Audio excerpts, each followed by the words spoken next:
Yo, yo, yo, yo, yo, yo, yo, yo, yo, yo, yo, everybody, hello, and welcome back to Rambling Runoff Sports Podcast. I am your host, Robert Rios, and as always, digitally at the moment, my co-host, Mr. Denny Tan.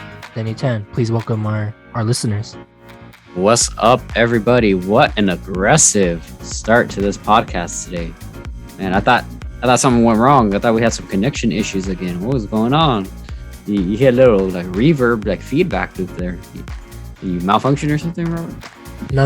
I just wanted to do something different. I realized after like the first two episodes, why do I keep saying hello everybody when I want to come in swinging every time, but I never do because I get nervous for this reason, and I just say the same thing every week. So something different.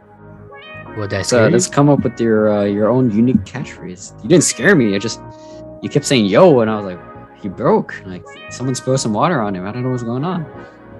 There was a malfunction in the matrix. Yeah. This is how I know I'm still within the dream. I wish I was in the dream.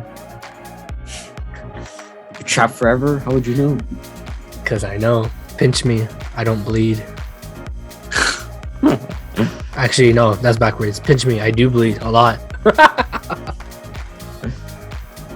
Well, yeah, we need to come up with a catchphrase for you. Nah, it's all good. We don't need no catchphrase, man. We're rambling runoff. We ramble, we say random stuff. All right.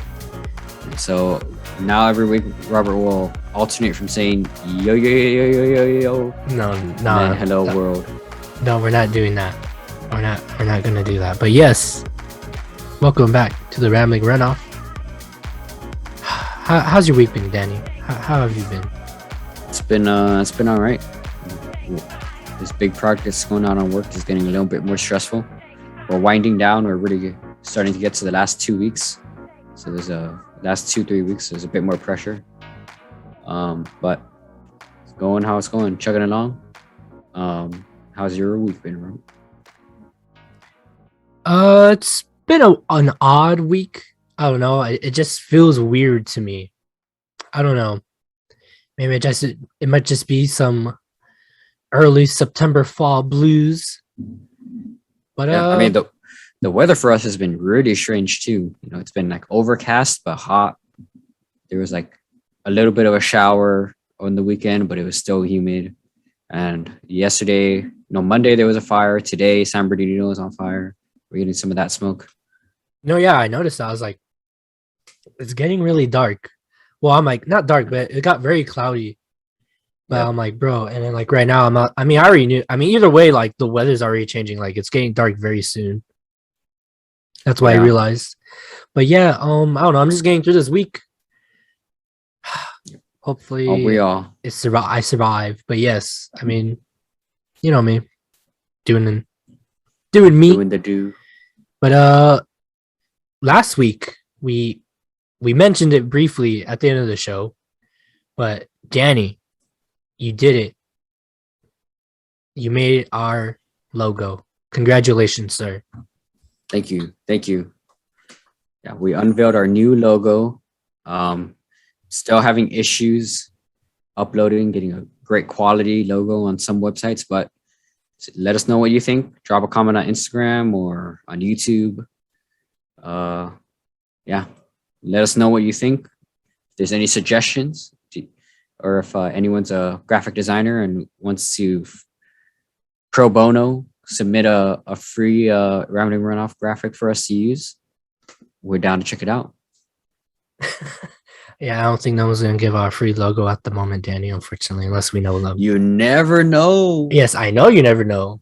But hey, I mean, screw it. Maybe someone will. Yeah, but let us know what you think. Hopefully you guys like it. If not, we'll update it, we'll change it.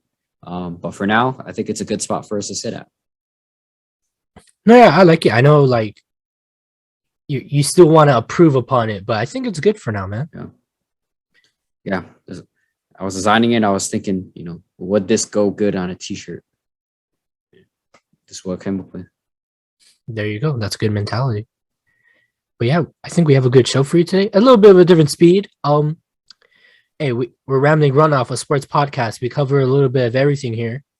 So we're doing some golf. We got some pro wrestling. Yep. What else do we got? We got some soccer, some NFL, football as always, and A little bit of baseball. yeah, a little bit of baseball. Yeah, man. And then some fighting, some boxing news and headlines. No, yeah, Danny's gonna help us through the ropes today when we get to the rundown today. But yeah, I think it's gonna be a good show today. So do you want to start off? You mentioned our Instagram a little bit earlier right now. Yes. And if you follow us on Instagram at Rambling Runoff, or if you just type in Rambling Runoff, you should find us on Instagram. The other day we had a little golf trip. And yeah, we're gonna talk about that. And there's some little thing called the Ryder Cup that's happening currently. Yes, that's going to happen. It'll start tomorrow, actually. Tomorrow, Friday, as you're listening. Tomorrow, Friday. I think the first tee off is 8 a.m. I don't think it's Pacific time. I think it's 8 a.m. Eastern Wisconsin time. Yeah, it's happening in the Straits. The Streets. Whistling Street. The Straits. Not the Straits. Oh, okay. The Straits at Whistling Straits, Haven, Wisconsin. Okay, there you go. Interesting location. But yes. Beautiful course.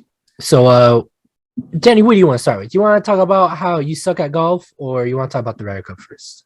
Yeah, let's talk about sucking at golf. So yesterday, actually, if you guys checked our Instagram stories, Wednesday. Yesterday. Wednesday. Oh, you're right. Wednesday. This goes up on Friday. Yes, on Wednesday, if you caught those Instagram stories, Robert and I and a couple other friends, we went out to a local golf course. It was later at night. We tried to catch an evening tea time because I'm working a little later. And it was Robert and most of our friends' first time on the green on the course. Yeah, it was a pretty fun experience. It's always a stark difference when, we've been hitting the range for a few years now, off and on, once, twice a year. I'm just now starting to get into golf. I'm trying to pull these guys into it. But Robert, how was your first experience moving from the range to the green? Well, as Danny just quickly mentioned, yeah, I'm used to going to like a driving range and just smacking the shit out of golf balls very aggressively with no coordination at all, and just being like, wow, I could hit really hard. And then I went out to the golf course and got hit by reality, and I cannot hit anything. And yeah, I mean, it was cool though. I mean, overall, like, I'd be down to go do it again, but maybe in the daytime where we could see the ball in the air and we don't lose it. And also, I feel more confident in the daytime because I'm like, well, for one, I wear glasses because I can't see far. So if you're telling me hit over there, I'm like, all right, I can only hit straight because I can't see that well. But yeah, if you follow us on Instagram, yeah, we were posting a little bit. I know, Danny, you said it was a good time. I had a good time, and our friends that came with us had a good time. Yeah. We weren't keeping track, by the way, because at some point it just got a little out of hand. And Danny and I may or may not have lost a few golf balls. Yeah. I lost 3 myself. Robert might have lost somewhere in the double digits. Hell no. Oh, you stupid. All right. I lost like at least 3 or 4. Yeah. But yeah, it was surprisingly busy for a local golf course at 6 p.m. on a Wednesday. So we were kind of pressured to, move a little quicker than I would have liked. And we did have to wait a little longer than I would have liked. So we did burn out the daylight, and most of our golfing experience was played in the dark. And there's a smaller course, a small 9-hole. So they didn't have too many lights out there. So we were kind of smacking balls in the pitch black. But I think overall it's fun. You really, right, Robert, could you speak to this? As soon as you step on the green, your experience at the driving range, it really diminishes. You can hit as many homers and as many bombs as you can in the driving range. But as soon as you step on the green, you see the grass right in front of you. You see the flag you're supposed to hit. Something happens where it just never goes the right way. Well, I mean, my first big hit, how would you say, was reminiscent of my last big hit where I shanked it straight to the right both times. Yep. Unfortunately, on the last one, it went into the water, but it's okay.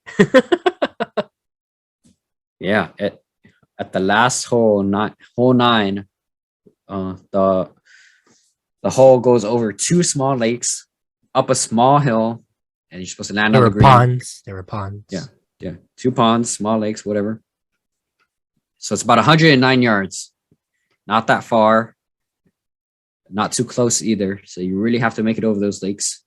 But we expected it. We're ready to lose some balls. But not only did Robert sink the first 3 balls into the water, but his 4th ball went straight left. No, it was the first 2. Check yourself, sir. First 2. All right, whatever. 1 ball. This one went straight left. Almost hit one of our friends. Scared the crap out of a goose. Almost killed it. Oh, I thought and then rolled right into the water. Oh, apparently it rolled. I didn't see it. My friends are the ones that were down the line, and they're like, it went into the water. I was like, damn it. Yeah, all you could hear is honk honk, and then bloop. You hear the ball roll right into the water. But yeah, I mean, I did tell you, I'm like, should I just? I mean, we weren't keeping score. We weren't taking it too serious. So I'm like, should I just take it to the green and try to chip it in and put it in? He's like, no, yeah, just go for it. And I was like, all right, yeah, screw it. And yep, just as my hunch suspected, yep, I put it in the water miraculously. Yeah, but this course is it was a good mix of short holes. There were a lot of like 109, 110. There were some longer holes. There was a 160, a couple of like 120, 130s, and then there was 2 longer holes for us at least, just starting out. There's a one around 180, another one that's close to 300, so it was like 290-ish yards. So yeah, we got a good variety, and they weren't all straight. A lot of hills. The greens are pretty good today. They weren't all torn up, so we got some good putting practice in there. But yeah, for your first time, Robert, you hit some nice shots. Some of them, most of them, stayed right above the ground. So I think you're having an issue hitting the top of the ball. You're having some problems getting underneath it, and but for your first time on the course, I think you did pretty good, and it really sobers you up and gives you something to work on once we get back to the range, right? I guess so. I mean, well, yeah, at the range, well, before, like, we would just use drivers in what I guess woods. Yeah, and just smack the woods and just smack the crap out of them, Yep. But yeah, it is a total different experience. So yeah, and especially on the course, you'll find out that you're really only guaranteed to hit with 2 clubs. Usually it's one of your irons and always your putter. So it's something that normally, when you start messing around on the range, they'll have the drivers out, some of the hybrids, some of the woods. And so you just grab one, you start smacking the hell out of some balls. But most of the time, you're really only going to be touching your irons until you get out to those par 4, par 5 courses, which we're nowhere near yet. Excuse me while a very noisy car passed by. I faintly heard it. I was like, who's talking? But yeah. I mean, it was cool. I mean, like, dang, how'd you get into golf? I mean, we used to just go to the driving range just for funsies. So how'd you become an old man? Well, yeah, we started, we started since like high school, going out to a local, right at the end of high school, senior year into college. We started to go to the driving range just to mess around when we hang out. Like later at night, if we had nothing to do. Yeah, I remember that. Yeah, we just go to the driving range, smack some balls while we talked. Um, and then from there, I don't know. I think I just kept going to the driving range, but we at our time going to the range, we had picked up some clubs at the local thrift store for like $3. So every time we went, we got better with the same club. So a bit more consistency made us get a little bit better. And then I think I just started to go to driving range by myself because I found it fun and like a little bit meditative. You hit the ball, you just focus. That's all you think about, hitting the ball and seeing how far it goes, if you can hit it straight. And then I don't know what made me want to take the leap. I think pandemic really made me look for like a good sport that wasn't, too involved with other people, that you could still social distance. And then I found a good set of clubs from this old Armenian man off Craigslist. And yeah, from there, I just started hitting with irons and stuff and started messing around. I would still suck really bad. But after I got some tips from some coworkers, after I started my new job, I improved tenfold and they hooked me. Now I can hit the ball straight, and that's all I needed.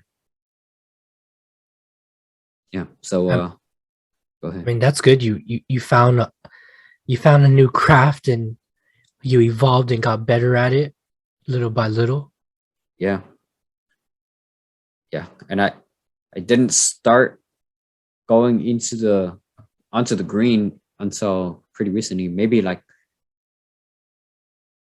2 months ago, when my girlfriend's family scheduled a tea time, and he gave me the rundown at the same course that we went to on Wednesday, actually.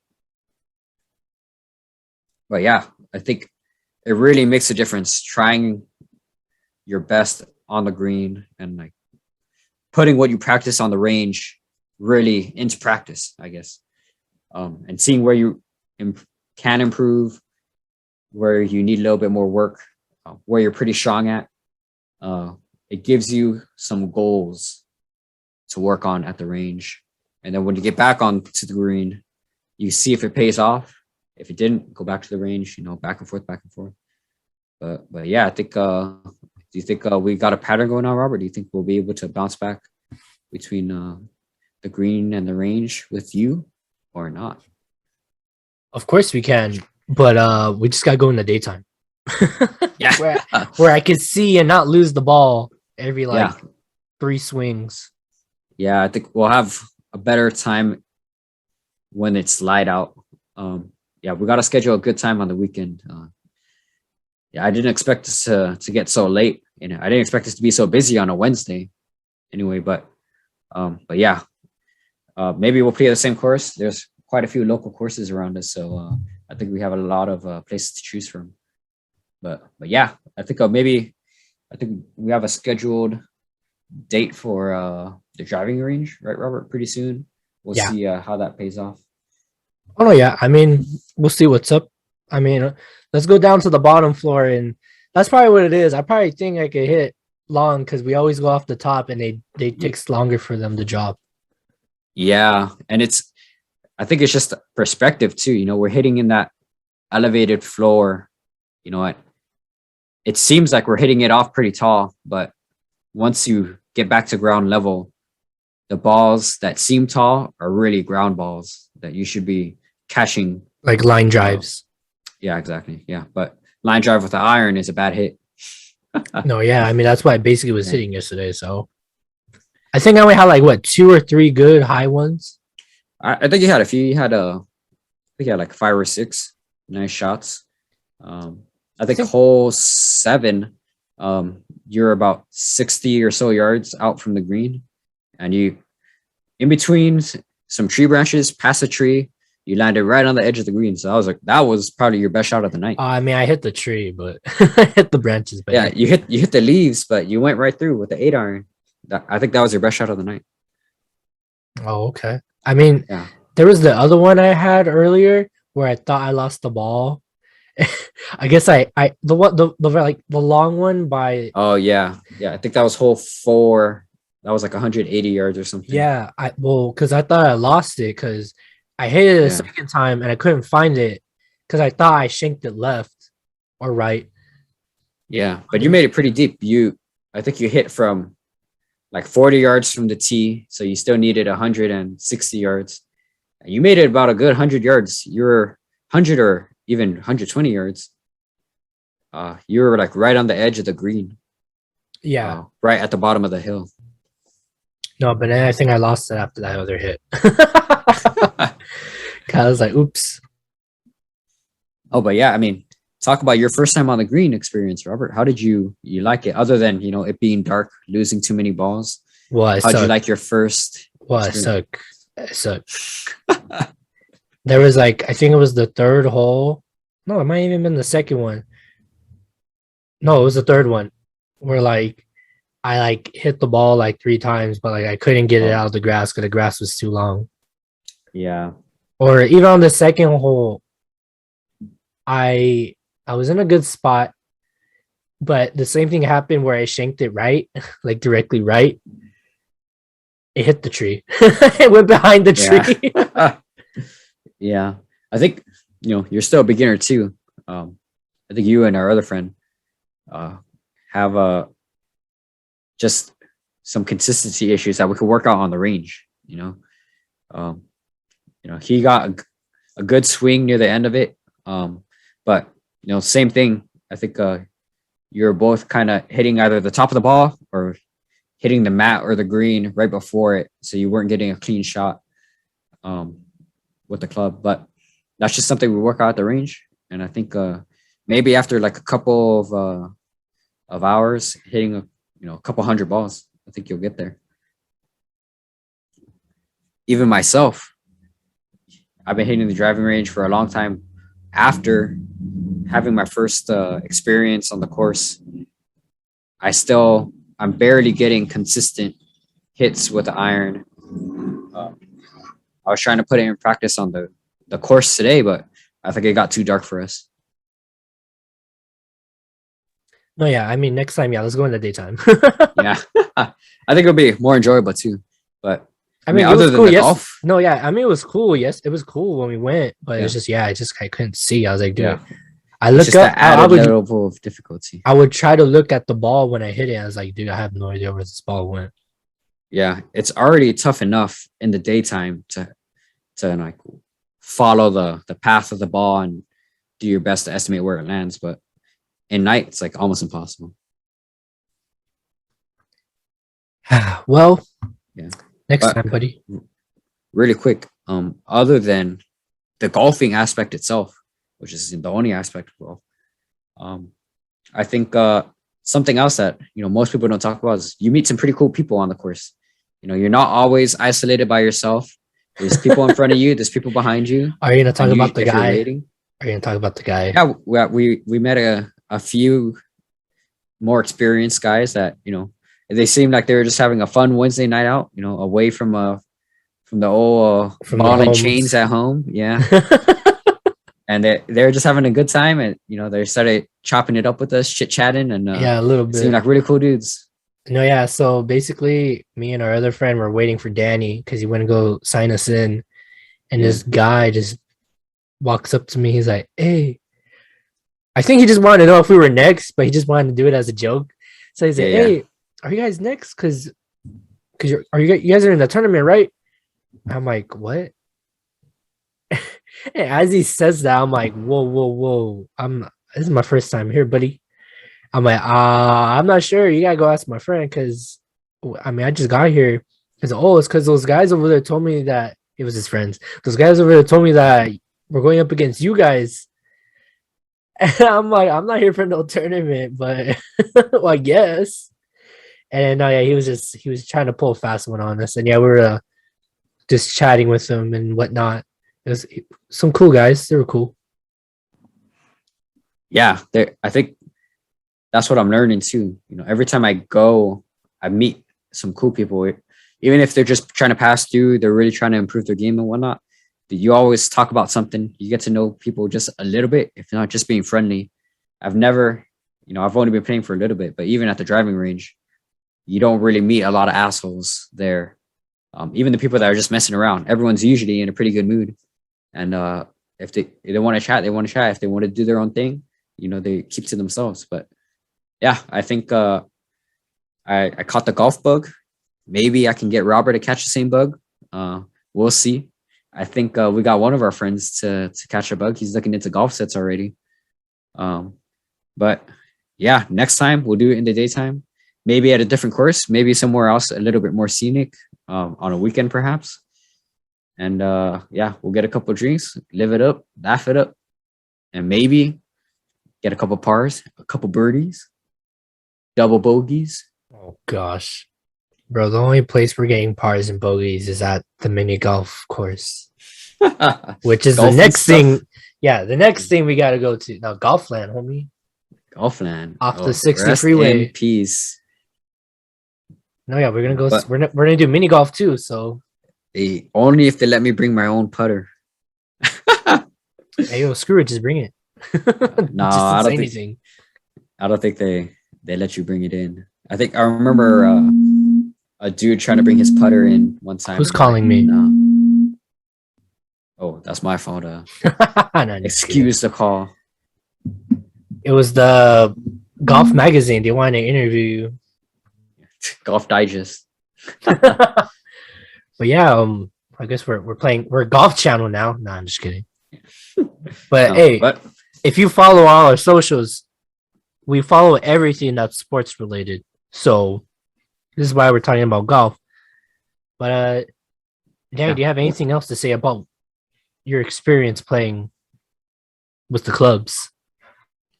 Yeah, no, took me about a year to learn the basics and to learn kind of my distance for each club, especially the irons, and to get a little bit consistent.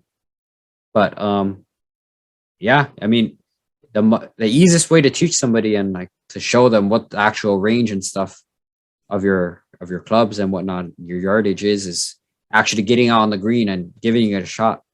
Because you go on the range, you hit the ball out, and they have those estimated markers and whatnot, but you never really know until you get onto the course and onto the green where the terrain's a little different.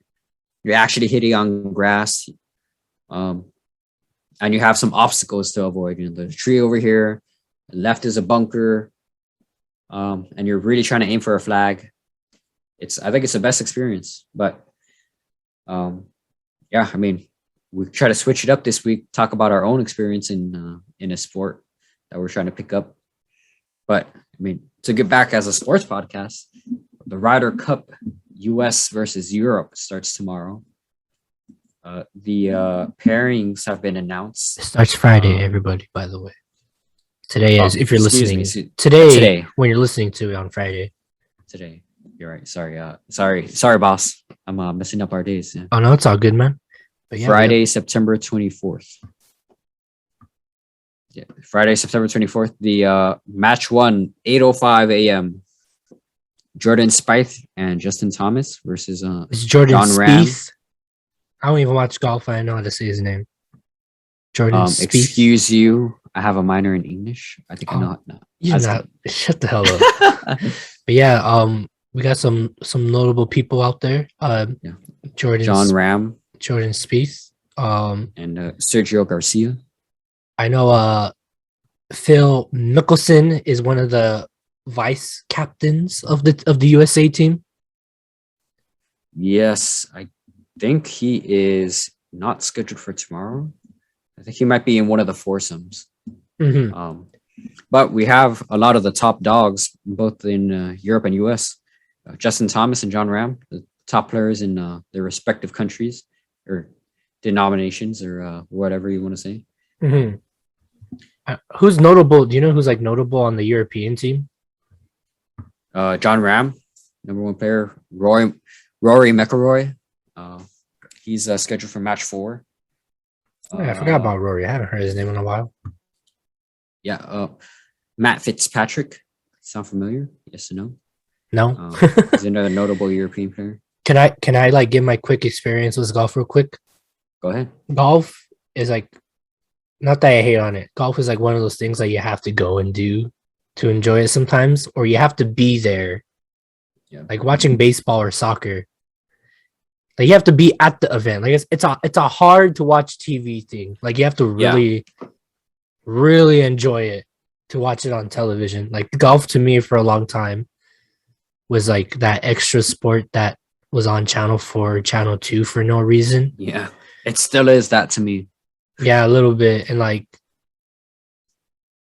yeah, you have to really like. It's one of those things you have to go and experience to enjoy because like you're just having fun. Like they're out there competing because they actually know what they're doing. Like, I remember, I think it was Phil Mickelson. Danny, if you remember this hit, he was like in the trees. So he was in the trees. The hole is to his right, but he's in the trees. So he could either, well, logically, you hit it out of the trees and then your second hit, you hit it towards the green. But luckily, he was close enough where he basically skipped the second hit. And dude, he curved the ball onto the green. Yeah. How is that even possible? He hit a 90-degree shot, basically.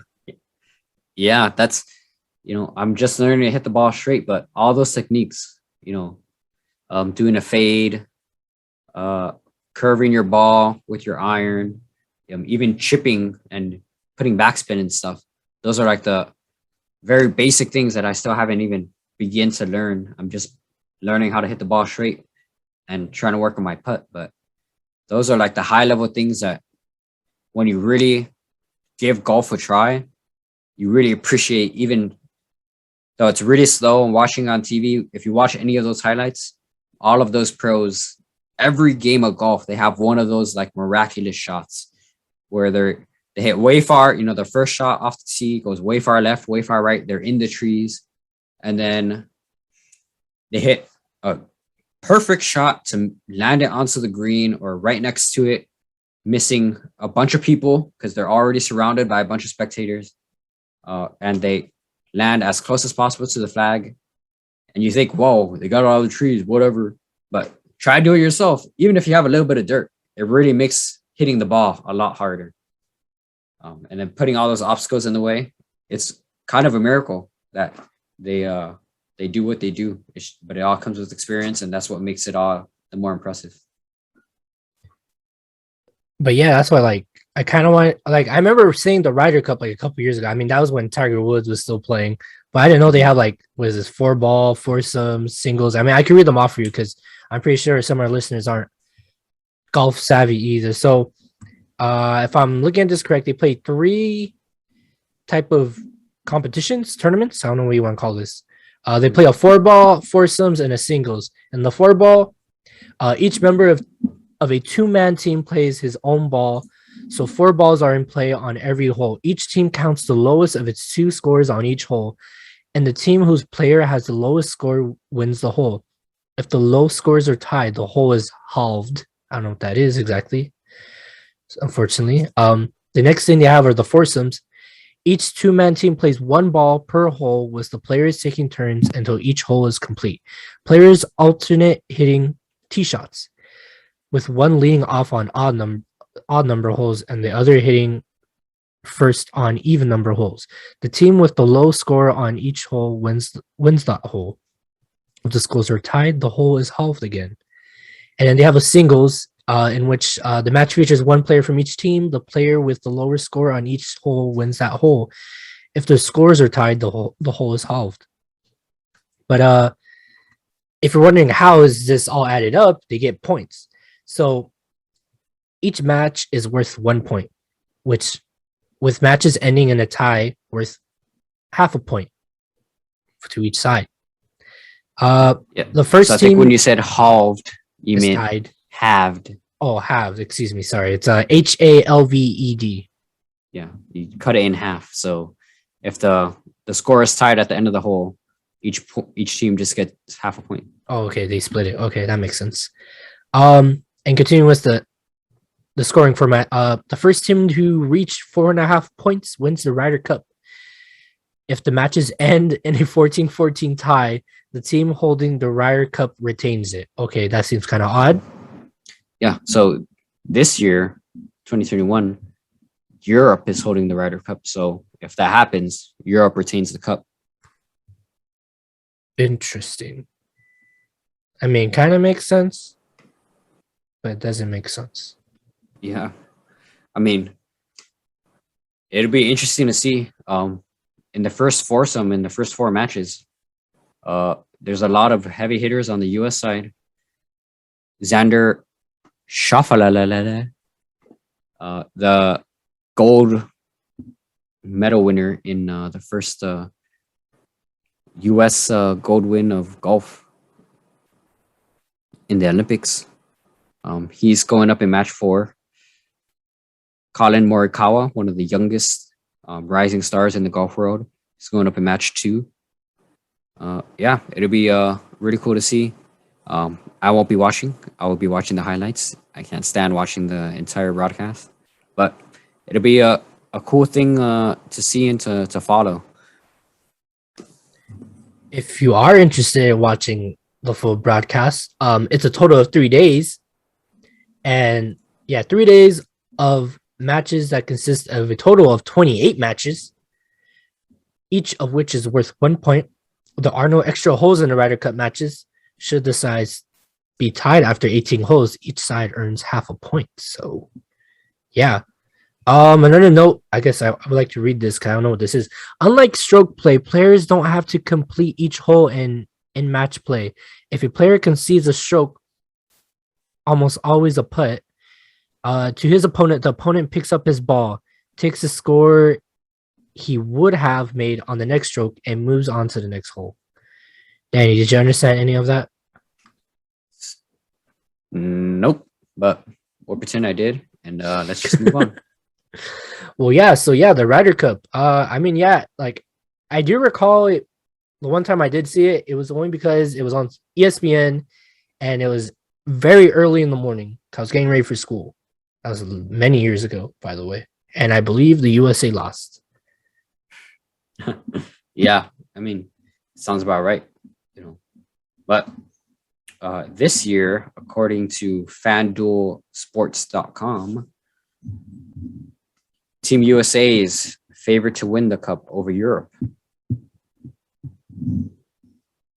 I did see, however, that they have some infighting within the USA team. That's always how it is.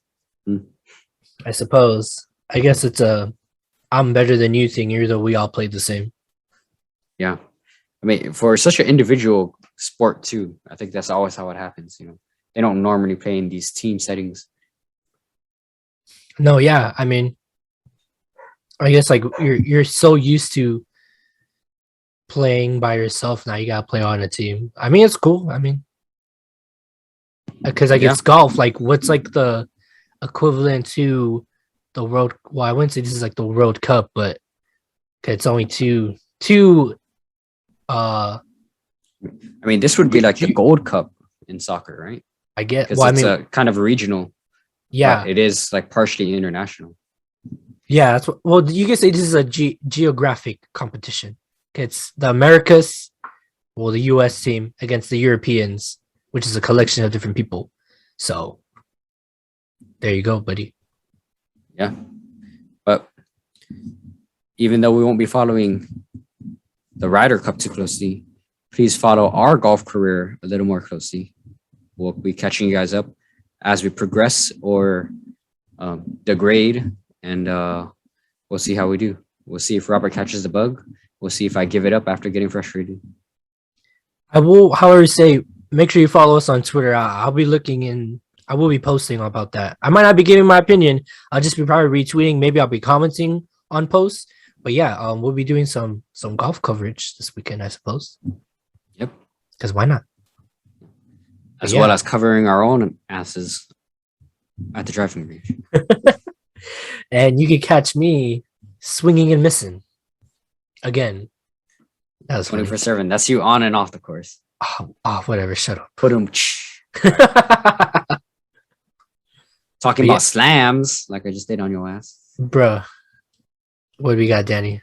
we're coming back to the WWE. At least Robert Well, is. not WWE. We're doing a little pro wrestling. I put this on. I know, like I said, this is going to be a little bit different show. It's still sports. So I grew up watching pro wrestling, specifically WWE. I think I started watching it like around 2006, 2007, maybe.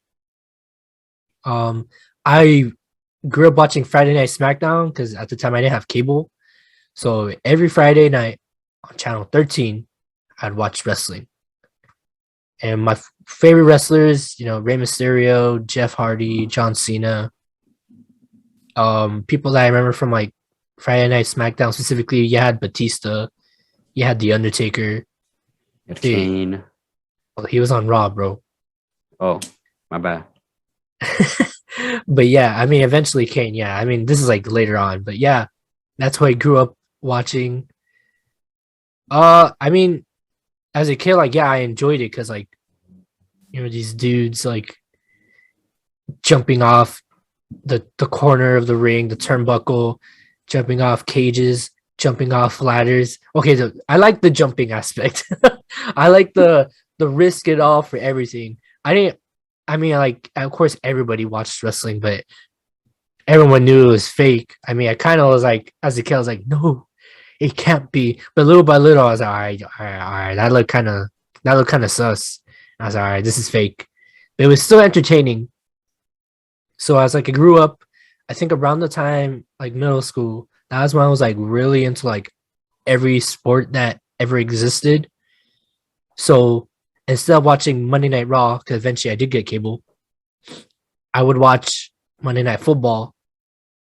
So that's how little by little I kind of like fell out of love with it.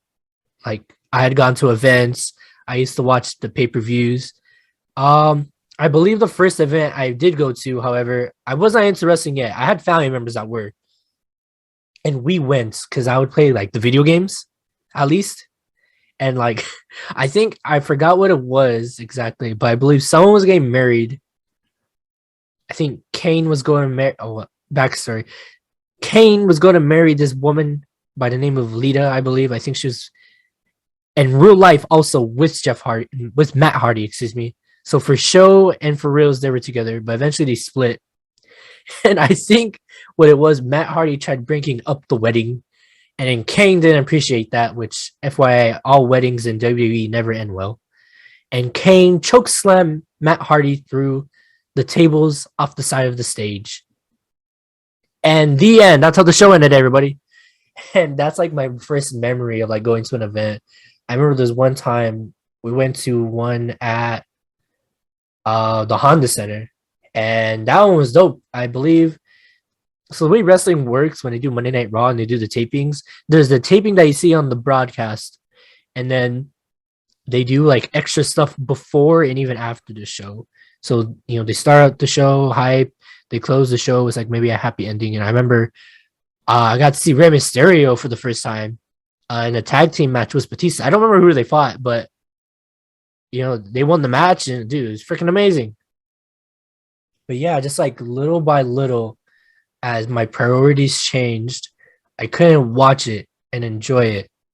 And when I did watch it, it was not enjoyable because, for one, I'm not a little kid no more. I know how the business kind of works. I know how, like, they function, like what they're gonna do, like how it all works and whatnot. Again, I don't want to repeat myself, but it just wasn't entertaining. It was boring. I could tell even the wrestlers themselves, they would come out, try to hype up the crowd, or if they were a bad guy or a heel, as they say in the business, not get any reaction from the crowd because the WWE would schedule locations where people would only go because, well, if you look at the crowd, there was patches of young people, patches of old people, patches of little kids. So it was like you have like the hardcores and you have like the people that just brought their kids because their kids wanted to come. And it's like, they don't know what's going on. They don't know what the story is. They don't know you're supposed to boo. They don't know you're supposed to cheer. So it's like, okay, like what now? And just little by little, like it was just not didn't make sense for me to watch it, and I had my priorities changed. So it was like, all right, I'll watch like maybe I'll watch the highlights if it was someone that I liked that I know that wrestled good. And yeah, I mean it was just hard. Like I wouldn't have to say I'd watched wrestling for like a good like most of my college years until the end. Towards the end, there was the rumblings of this company called AEW, and this is the reason why I want to talk about this because it pulled me back because it was something for like the hardcores, the people that still just wanted the wrestling as some people say, because there was, like I mentioned, there was the hardcore fans that just enjoyed watching the wrestling. They didn't care about goofy jokes and unnecessary dialogue or storylines that just abruptly ended and never had an end, or repeated matches from the week before. Instead, AEW, All Elite Wrestling, tapped into the market that people just wanted. Like they wanted a good story, they wanted good matches, and they got tired of this repetitive formula that was already being given to them by that other major wrestling corporation. Like I'm not like saying all I watched was WWE. Like little by little, I found there was Ring of Honor, there was TNA. Unfortunately, they fell out of favor, but there's TNA.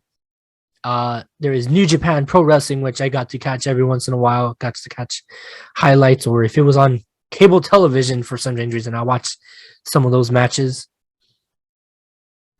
And yeah, like little by little, there was this rumbling that AEW is gonna start, and guess what? It did start. They picked up on the talent that was outside WWE, like Kenny Omega, members of the Bullet Club, the Young Bucks, so it was like a whole new world. Like they opened a whole can of worms that people knew existed but never was able to obtain and open up. And shout out to Tony Khan, who is basically living up a child's dream, having excellent wrestlers and basically having a day with them. Like imagine like this man with $1 billion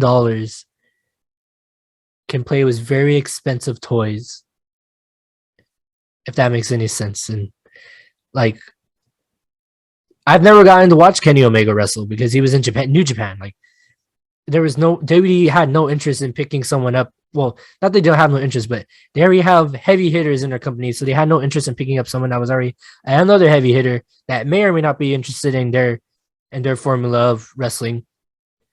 But little by little, like they like within the wrestling circle outside of WWE, they basically all came together to make this company. They had a pay-per-view called All Out, which, fun fact, also featured Rey Mysterio because he wasn't in WWE at the time. They were like, they basically were challenged on social media to like sell out, I believe. Excuse me, Danny, what's the? My memory is running short because I'm talking a little much, getting lightheaded. What's that big? Where did the Knicks play? Knicks, Square Garden. Yeah, they play at the Square Garden. Madison Square Garden. Yeah, they play at Madison Square Garden, and they were challenged to sell out the arena, I believe, or at least sell a specific amount of tickets at the Madison Square Garden. And those tickets sold out, and I believe under 30 minutes. Holy shit. Yes. Really? So in wrestling, you use the same term, a card that featured Rey Mysterio, Cody Rhodes, Young Bucks, and Kenny Omega was able to sell their tickets, their allowed amount of tickets in 30 minutes. Under 30 minutes, I believe.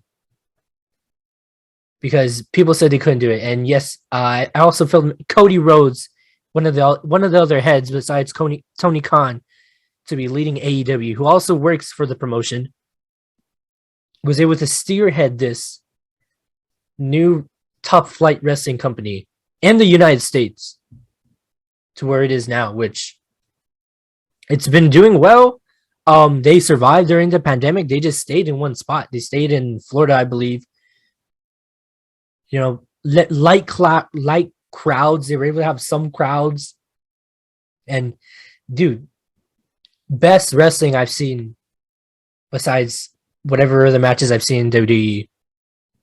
Like, I'll always love watching Rey Mysterio winning the World Heavyweight Championship for Eddie Guerrero at WrestleMania 22 when he beat Randy Orton and Kurt Angle in the triple threat match, which, by the way, this is how you know it's shenanigans. The match it's only 9 minutes long because the match prior took longer than it should have. And that match, I mean, I didn't know as a kid. I just thought it was the coolest thing ever, seeing Rey Mysterio fly around, do the 619 on everybody. And, it was a good match. But besides, like, seeing that as a kid, like, seeing these newer wrestlers that I've never heard of, never got to see all the time, do amazing things without screwing up, telling a good story, having good dialogue, doing, what's the term? Promoting the matches well, like doing good promos, and it just makes sense. Like it's not belittling the audience. Like they know what their audience is, and they don't belittle them. Like I feel like the reason why not that I didn't like WWE, like fell out of favor with them, was that it was just hard to watch. Because at times it was like, all right, you guys are just doing this for X reason, and it's not enjoyable. Like with AEW, like I could watch it, not know who this wrestler is. I'm like, oh, okay, they're like someone from the indies that they're trying to make a name for themselves to go to other location. Like what makes this good, this wrestling that I like good, is that they don't like keep their circle small. It's all big. Like you might have someone from another promotion come in really quick just to wrestle this guy because people are gonna want to watch it. And yeah, like I don't know, it's fun again. We're making wrestling great again. Damn. But that's why, like, strong choice of words. Right? That's why it's like the other day I got to see a snippet of Daniel Bryanson versus Kenny Omega, which in AEW they do the thing which they do in New Japan Pro Wrestling. They tell you the allotted time for the match. So I believe the match was scheduled for 20 or 30 minutes. And can you guess what happened in those 20 or 30 minutes, Danny? You wouldn't be able to guess it. Because you know what happens? I'll give you a clue. I'll give you a clue with this question. Do you know what happens at the end of the allotted time? The match concludes as a draw? Yes, it does. And that match concluded as a draw. There were some boos, but that was the best match probably of the year. Without a doubt. Yes. And Kenny Omega is the champion, by the way. But it was a non-title match, fun fact. So everybody got a free pay-per-view level match. And it was a non-title match. So now, that's pretty cool. Yeah, and what's cool about AEW, they take in wins and losses technically. So it's not like, oh well, we're gonna put you to fight him and you to fight him just because of reason X. Oh, so they're really like putting statistics, and they're making it more of a sport, like stat based. A little bit, yes. I mean, there still is the entertainment style where it's like, oh, okay, well, we're gonna have you fight him just because, like, for funsies, but only because that character or that person is just a really good worker. Like MJF, he's an asshole. Everybody will boo him, but he's really good at provoking crowds. He I guess whatever him or the creative team at AEW does for him, they just know how to get like people under, like they know how to get under people's skin, and it works. And I can't believe I forgot to mention this other guy's name that's in the promotion. They have Chris Jericho, who was basically, he helped spearhead also AEW, their first champion. Like he knows how to cut promos. Like, and by the way, they do semi curse. They do say shit a lot. They also say bitch a lot. They'll be dropping the SOBs every once in a while. I know Chris Jericho gets first dibs most of the time. But Yeah, feels that FCC like quota. Yeah, well, it's on TNT, by the way. So it's on TNT. There's not a lot of sponsored commercial breaks. Well, commercials like, oh, today our show is sponsored by Skittles or something like that. We're not sponsored by Skittles. Rambling Grounds is not sponsored. Yeah, not by a sponsor. Skittles. But so they're not.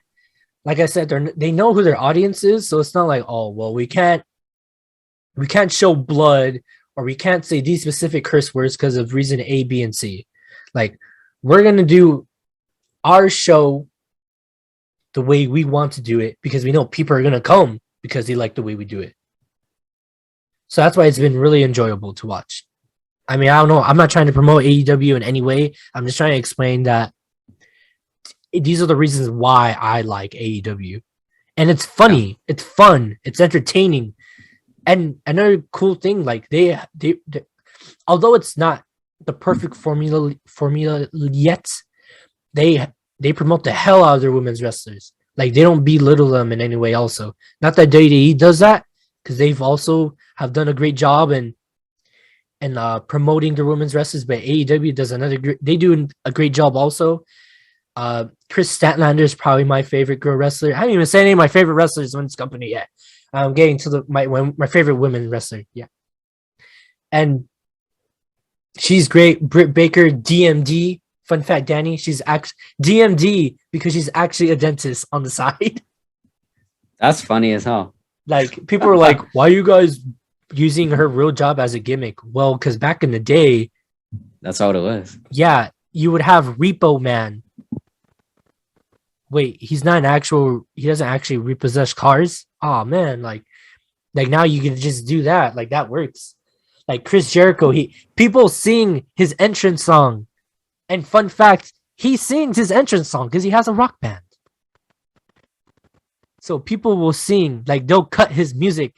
Like, so let's say like the bad guys like, cut the music, we don't want to hear his song. The whole crowd will sing the chorus of his song. That's how entertaining it was. But like I said, I'm not trying to promote AEW. I'm just saying it's great to be interested in wrestling again, because I look forward to it. Like Monday Night Raw and Friday Night SmackDown, I wasn't looking forward to it. Now every Wednesday and Friday, I want to watch AEW.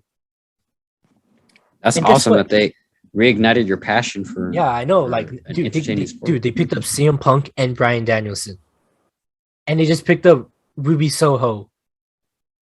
Like, bruh, like, we're just gonna go from and Adam Cole. Dude, three of those people that I just named just either got fired or let their contracts expired from WWE, and they went to AEW. Yeah, it looks like they're scooping up the talent, and they know what to do with it. Yo, old talent, new talent, developmental talent, dude, it's all coming together. Dude, there's people that I have not named that are big. Sting, the icon Sting, is in there. Do you remember the Big Show? Well, Big Show, yeah. He's not going by Big Show no more. He's going by his real name of Paul White, and his shirts and his slogan is "No More BS." You get it? That's funny. Yeah. They picked up Mark Henry, which, by the way, wow. No, yeah, he left because he wanted to work there, but they're like, well, we got nothing for it. He's all right. Well, I'm good at X, Y, and Z. Let me take my talents to South Beach, literally, in Florida, because they're based more on the East Coast in Florida. So Mark Henry works there now also. So it's like, dude, like, it's mind blowing. That's awesome. I mean, I know AEW is also one of the most progressive, like, production wrestling companies. Where a year ago, we learned like the kind of the background of how exploitative the wrestling job can be, and how WWE set everyone up as contract workers and whatnot. Didn't give them benefits, didn't pay out when they became injured, didn't give them sick leave. It was like a really crazy system that they built themselves around to benefit only those at the top. So Vince McMahon really, shoveled money into his pockets. But I know AEW is one of the first companies that gave full benefits. Their contracts are amazing. They really care about their entertainers, their wrestlers, their athletes. It's a really great company. # not a sponsor, but I'm glad to hear that it's reigniting some passion in you, Robert. Oh yeah, and I've only mostly heard positive things. Like I said, like there is some things they still need to fix, like fixing their story, not that their storyline, but putting in a few more new talent. I think the women's division needs a little bit more work. I mean, overall, I mean, it's been good. Like how you said, like with WWE, like I guess like the WWE, like there's only WWE was top flight for so long, but the thing is with them, it's only WWE. Like you can't go there for a show. No one's gonna come in for a show. Like AEW, like they got some New Japan guys coming in every once in a while. Dude, the girls from Japan, like, dude, they kick ass. Like, Yeah, I've seen those the women wrestlers, the female wrestlers from Japan are literally off the wall. They're flying everywhere.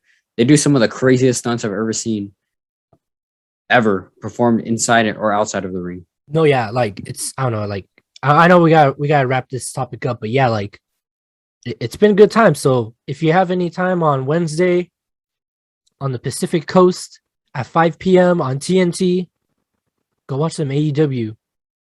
If you're not busy, I think I got 6 or 7. And this is the new show, by the way. They just barely started doing 2 programs a week. They got AEW Dynamite on Wednesdays at 5 p.m.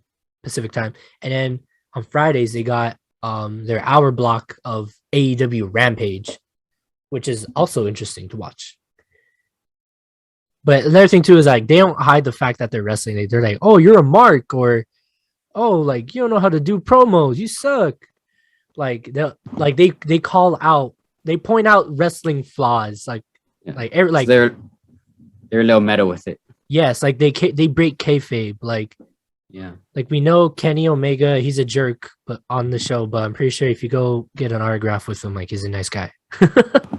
that's funny. Like unlike WWE, where the Undertaker is a real Undertaker. Yeah, yeah, Like they'll get ridiculous with what they're showing, but like they know it's a show. yeah. Well, that's awesome, Robert. I need to catch my breath, but yes, Yeah. go watch some wrestling. Let's Go watch some grown ass men and women cry at CM Punk debuting at AEW, and tell me it's not real. We God covered damn it. that a few episodes ago, right? That was like episode Yeah, we did. 5. I don't know. I don't remember, but it was a good one, man. It was, dude. CM Punk had to say, "Don't make fun of him crying." But yeah, AEW, go watch some wrestling, man. But yeah, we got to move on a little bit here. Ran a little. Look, we might run a little long today, but it's all good.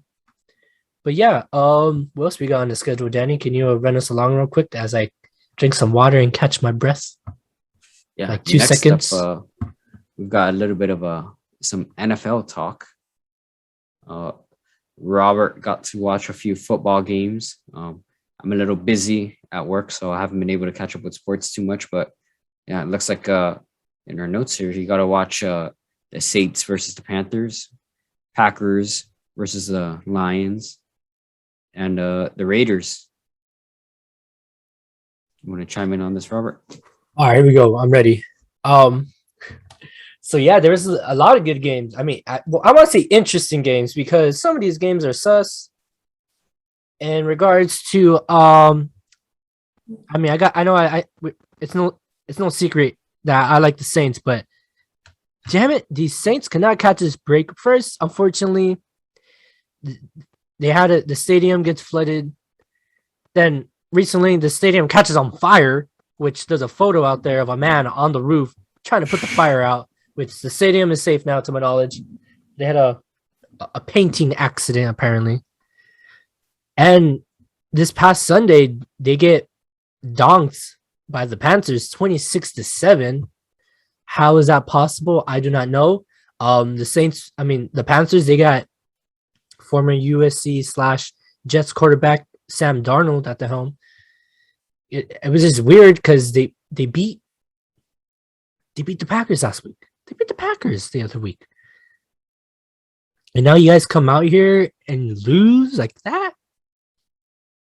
The hell's wrong with you? Speaking of the Packers, Yeah, and the Packers, on the other hand, on Monday Night Football, I watched that game through and through on the on the Monday Night Manning show with Peyton and Eli, which was hilarious. Which Danny, if you dude on Monday, go home, turn on the football game, and don't watch. Go on ESPN2. Don't watch the ESPN broadcast. Watch the show with Peyton Manning and Eli Manning. It's very insightful and freaking hilarious because they're just talking football the whole time. Like you'll learn so much because they basically are analyzing the game as it's happening. They're doing a cover two.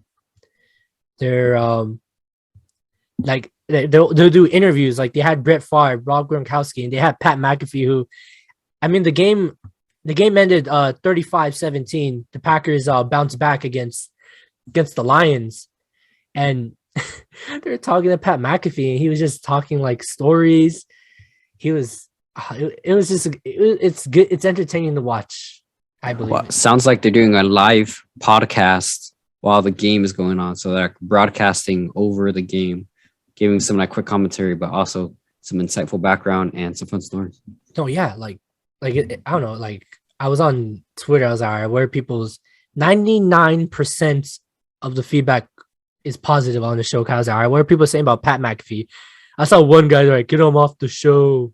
It was like stupid. Like, dude, he's telling us stories of his time meeting when he was the kicker / puncher. He was a puncher for the Colts for a while as Peyton when they were at the Colts. And he was saying his first time meeting Peyton Manning. And he sees Peyton Manning on his first day at the facilities. He's like, hey, I'm Peyton Manning. He's like, I know. But yeah, it was a good game. It was good to see Aaron throw some dimes to Adams. Like, dude, there was one play where you should not have let that guy open. That was a bad one-on-one play. And dude, like after the into the half, the Packers just took control of the game. And yeah, I mean, it was just funny because they did a replay of Pat McAfee during the show because I guess Pat had the Packers winning. Because excuse me, I'm not good at betting, but I guess the over under was -11.5. I believe. I think I said that correctly. And Jared Goff freaking threw a pass towards the end zone towards the end of the game, and the receiver almost caught it. And they played the replay of Pat literally wiping the sweat off of his head because he thought he was going to score. But no, the game ended up 35-17.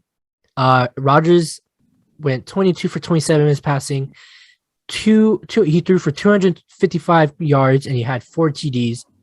And Mr. Adams, Devontae Adams, 8 receptions for 121 yards. And Aaron Jones, also for the Packers, 17 carries, 67 yards, 1 TD. Why am I going to read the Lions stats? I mean, they suck.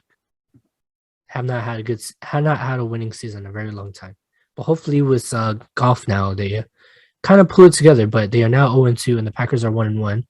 Next up, I know we got the Raiders on a roll. Last week, they were able to defeat the Ravens. This week, they were able to beat the Steelers. So John Gruden's long, multi-year rebuilding project, I guess it's all coming together now, baby. Because now they're 2-0 now this week, Danny. Are you shocked? Hello? Are you talking to me? Yes. Are you the only Danny Tan on this show? I mean, I don't know much about the Raiders, so I wait. I don't know if I'm to be shocked or not.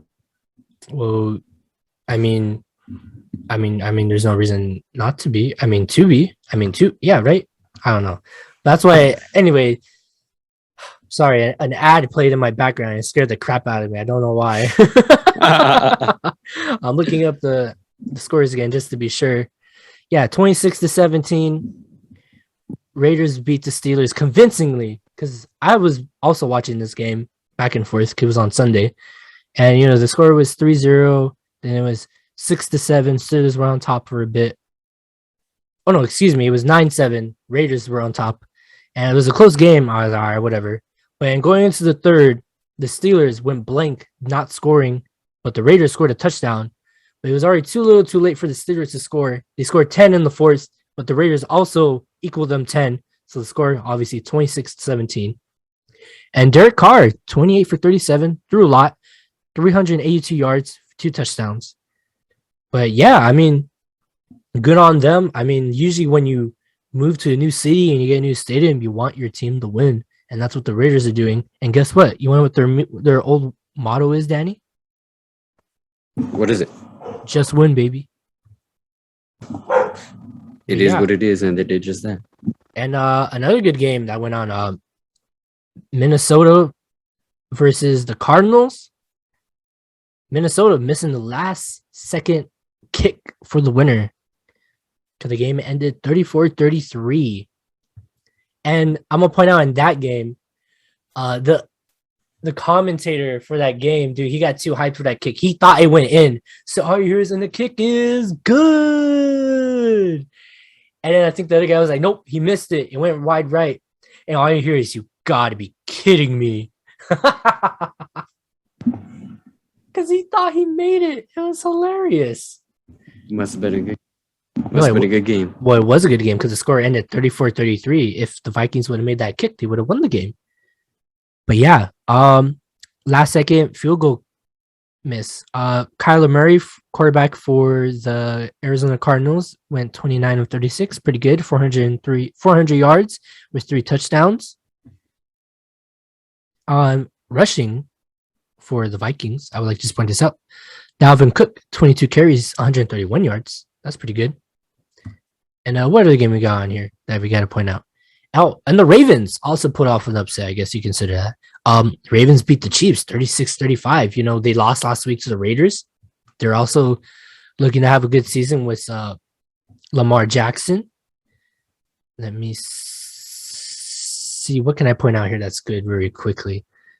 I mean, you never want to lose like in quick fashion as the Ravens did last week in OT. So it was good on them for them to pick up the win.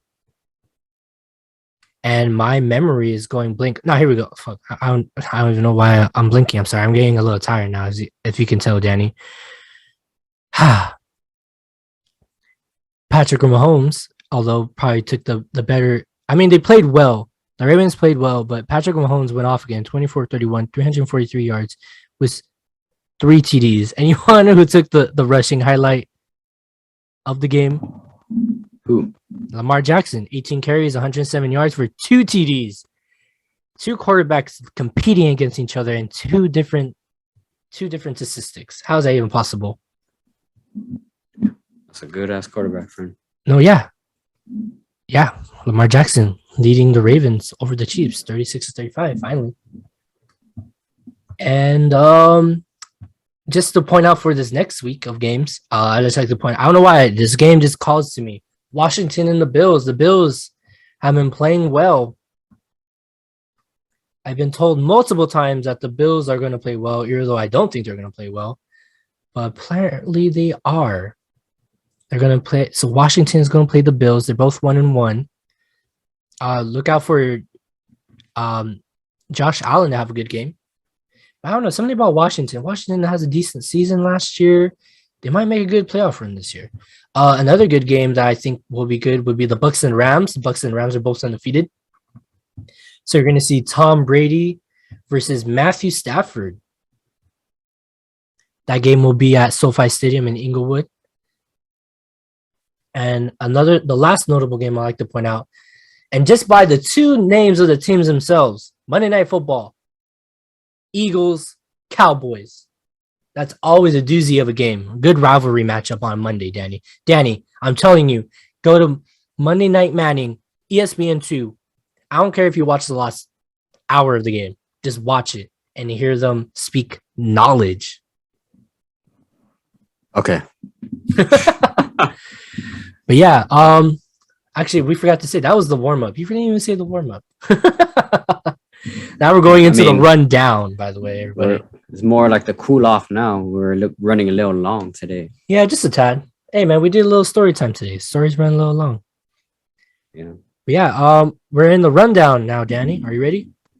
Yeah, let's speed through it. All right, for sure. So, USA women's scored a lot of goals against Paraguay. They played 2 friendlies against Paraguay, in which the USA just opened a can of whoop ass. In the first matchup, they scored 9-0, 9-0, and in that game, I believe Carly Lloyd scored 4 or 5 goals in that game. It was ridiculous. And in the next game they scored 8 goals, which Alex Morgan scored a hat trick.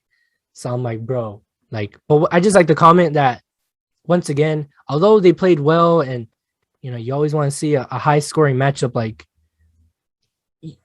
I don't want to see is this team play cheapy weepy teams and go play a tournament and then bail out as they almost did in the Olympics. So I just like to point that out. I believe in this team. They have good players, but I just don't want them to briskly think. This is just a PSA. Don't think that they're back, because they could easily go play a good top tier team again and get whooped again. So I just like to point that out. But good job on USA picking up that win.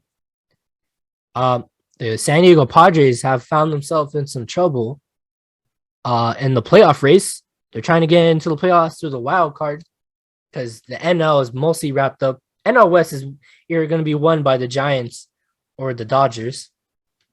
Giants are in first place right now. And the Padres recently, they're skidding. The Phillies and the Cardinals are catching up to them.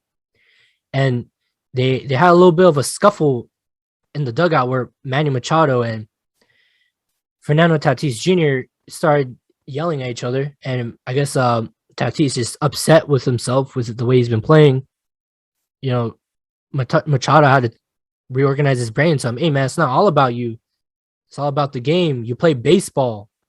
Go play the game. Get your hand in the game. Come on, man. Don't let your poor playing put you down in the dumps and make you think that you're better than everybody. So after that, Machado went out to the media and said, we're just trying to focus on our game, and you guys might blow this up, but we want to win. We're a contending team. Yeah, they were for a while. They were first in the NL West for a bit, and they just kind of fell off. So hopefully they could, in this last month of games, they could squeak into the wild card. And yeah, I know. And it's weird too to see Machado be mature, because when he was at Baltimore, he was the young guy. When he came to LA, it was kind of like a weird thing, because he was surrounded by talent, and he was used to being the talent. So of course he's gonna bounce because he wanted to go be the talent somewhere else. That's how he ended up in San Diego. But now you got, not that he's trying to steal the spotlight, but now it's weird to see him be the leader with the rest of the good talent. So let's see where the Padres go. And by the way, make sure you catch our podium show coming up very, very soon next week. Catch it Tuesday for sure. I'm telling you now, guaranteed. We're going to be looking at some playoffs for the MLB. So make sure you catch it next week, everybody. And the next thing, really quick, Danny, there was another scuffle between not teammates, but opponents. Canelo Alvarez and Caleb Plant met up this week. Can you tell us a little about that, Danny? Yeah, Canelo Alvarez and Caleb Plant in their weigh-in and their promotion for the fight. They met face-to-face in front of a stage, in front of the press. And Caleb Plant exchanged some words with Canelo Alvarez, walked up, attempted to slap Canelo, and Canelo, the quick counterpuncher, caught Plant right in the bottom of his right eye and gave him a new cut that we'll see the scar of for sure in their matchup coming up on November 6th. Yeah, so what Canelo had to say was quoted by ESPN. He said, he started talking a lot of things and I answered them. So looks like it got a little heated between the American fighter Caleb Plant, who is the IBF super middleweight champ as of 2019. Canelo is attempting to take that championship away from him. And it looks like with his hand speed and his aggression, he's going to be able to outpunch Plant inside of the ring. And if it the fight goes anything like this press conference, then Canelo is going to have some success. Oh, yeah, I mean, I'm looking forward to this fight. This fight looks very interesting. I mean, I haven't seen like a good boxing match in a while. So, I mean, besides the Pacquiao one, I mean, that Pacquiao fight was just, ugh. But, hey, I want to see Canelo fight. He's probably the best fighter out there right now. I don't know much about Caleb Plant, so I got to do my homework on him. But hopefully when November comes around, me and you, we sit down, crack open some cold ones, and sit down and watch this fight. Yeah, that'd be pretty cool. Nah, I mean, it was just kind of. Oh, what were you gonna say? I was gonna say, speaking of Pacquiao, all right, go for it. The Pacman is still rumored to run for president of the Philippines. No, he already said he's doing it. Oh, it was his announcement. I thought it was still a rumor. No, he's doing it. The rumor was that he's gonna retire, which someone had asked him, like, oh, supposedly he said, yeah, my boxing career is behind me, but just recently his advisors were like, no, like he's gonna try and still do it. So I guess it's still up in the air. I think he needs to do like a sit down interview and just say, all right, I'm done. Wow. And if I'm looking at one article that was published 12 hours ago, it says his next opponent will be Magnus Carlsen. Bro. No, yeah, man. It's hard to, not that I don't believe in the media. I mean, we are a media podcast, but it's gotta come out of the horse's mouth, basically. Like he already says for sure he's running for president in the Philippines, but yeah, now it's like not guaranteed that he's gonna not fight anymore. In this case, it's not an official boxing match, but it looks like a celebrity charity exhibition. So it's not an official match, but it seems like he's, as of now, rumored to be confirmed for a match against Magnus Carlsen for charity. Oh, there you go. But yeah, is there anything else you'd like to say about the Canelo fight? No, fight? I'm excited to watch. It seems like Canelo's gonna be doing what Canelo does. He's gonna be counterpunching his way out of this, but with the aggression and the words exchanged and that cut underneath Plant's eye, Canelo will probably be way more aggressive. He might be going after that right side of Plant just to open it back up and make the fight even harder for Plant. But I think it'll be an exciting fight. This is Canelo's third fight this year, I believe.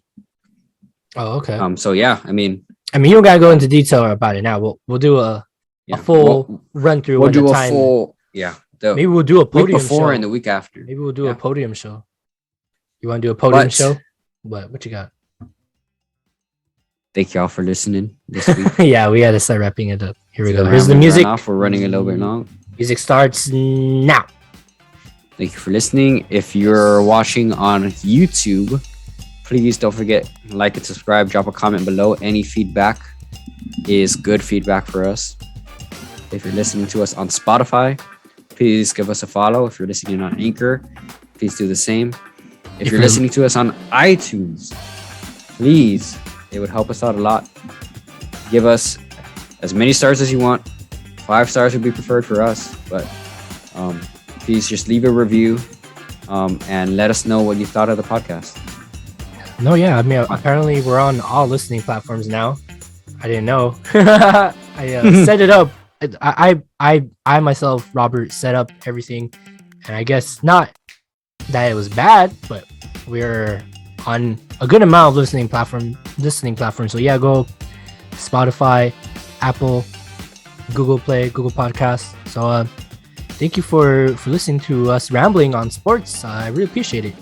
But yeah, if you want to hear more from us, what were you gonna say, Danny? Go. I want you to go.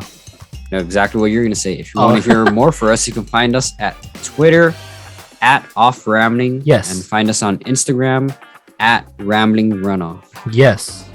Make sure you find us on Instagram if you want to see me and Danny suck at golfing. Yep. But yes, I have been your host, Robert Rios. And I'm Danny Tan. Thank you for listening to Rambling Runoff, where we run all day and ramble on forever. See ya. Peace.